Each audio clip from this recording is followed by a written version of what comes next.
I often wondered how many times the American people are going to be sunk before the show was over. 第二次世界大戦の最中、米軍を虜にした日本のプロパガンダアナウンサー、通称東京ローズ。二国間の争いの中で翻弄された女性の知られざるストーリー。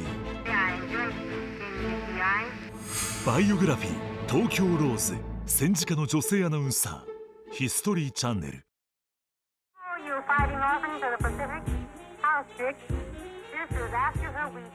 It began with a distant voice in a war-torn era of propaganda and fear. Now we call it Japan bashing, but at that time it was very symptomatic of taking an individual and making her larger than life. And this person then becomes symbolic of all Japanese Americans.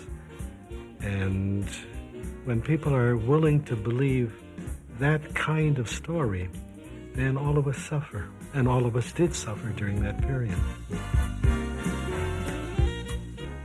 She was stranded between two countries at war and steadfastly maintained that she was an American.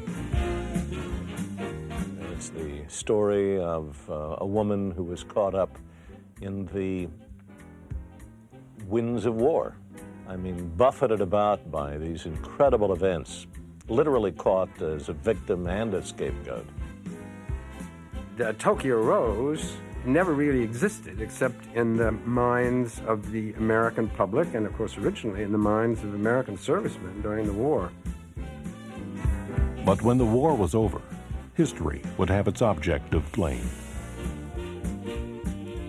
The story of Tokyo Rose is laced with all sorts of fascinating irony, because the person ultimately identified as the Tokyo Rose was in every way very much an Americanized Japanese who was in fact very loyal to the United States, and yet as a victim of circumstances ultimately was prosecuted as being Tokyo Rose.